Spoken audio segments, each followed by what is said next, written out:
Il y avait un garçon, 5 ans, qui jouait avec son père. Par inadvertance, par accident, il tombe dans le puits, dans un puits de presque 62 mètres de profondeur. Il était suspendu à 32 et la largeur de ce puits est de 45 cm. Donc son père, avec sa famille, ont essayé de le sortir, impossible. Donc ils ont fait appel aux gens du village, impossible. Et à un moment donné, il y avait un hashtag, il faut sauver Ryan. Et ce hashtag s'est répandu comme une traînée de poudre. Et c'est ce qui a fait que les autorités marocaines se sont mobilisées pour essayer de déplacer une montagne pour sortir un petit garçonnet. Et donc on a vécu ces 6 jours sous un tremblement de terre affectif mondial. Et c'est ça l'importance de cette expérience. Et moi, dans mon expérience, j'ai eu peut-être un certain, si je peux comparer l'intensité affective et sentimentale et presque personnelle. On a eu le 11 septembre aux États-Unis, on a eu le Bataclan et Charlie Hebdo en France, et puis il y a eu ce moment-là où tout le monde se sent concerné par le destin de quelqu'un.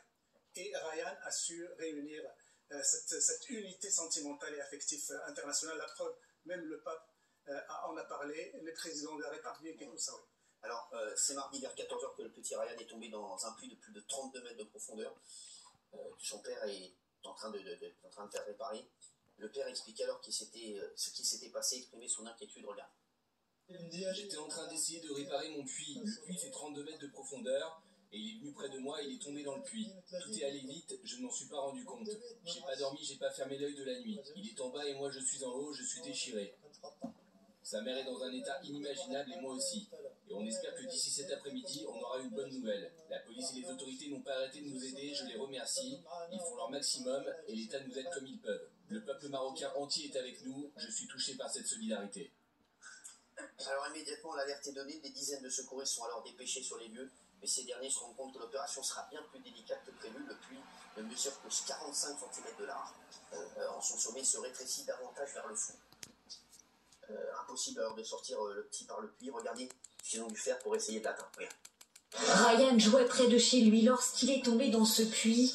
Pour les secours, la manœuvre est délicate. Dans cette cavité étroite, les tentatives de faire descendre un sauveteur ont tout échoué.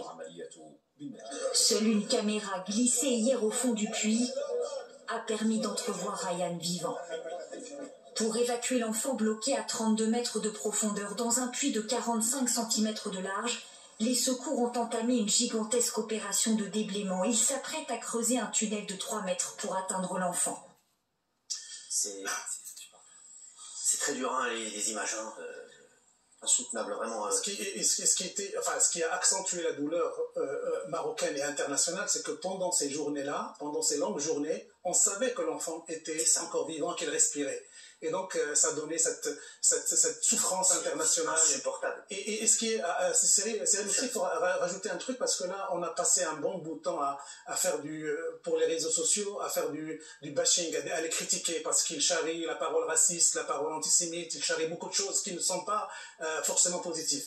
Là, particulièrement, les réseaux sociaux ont montré qu'ils étaient très efficaces, qu'ils étaient capables de mobiliser la conscience internationale, les volontés internationales, et donc ces réseaux sociaux-là ont été à l'origine de cette mobilisation internationale. Bon, il y a eu une fin triste et dramatique, mais quand même, on a eu un pays qui a détruit, qui a déplacé une montagne, et on a eu une attention internationale qui s'est focalisée sur le sort de ce garçonnet, et qui a mis en lumière les problèmes de l'enfance dans des pays comme le Maroc. Bien sûr, alors que le temps passe, on a fait descendre, sachez-le, de l'eau, de l'oxygène au fond du puits, grâce aux images d'une caméra envoyée au fond du puits.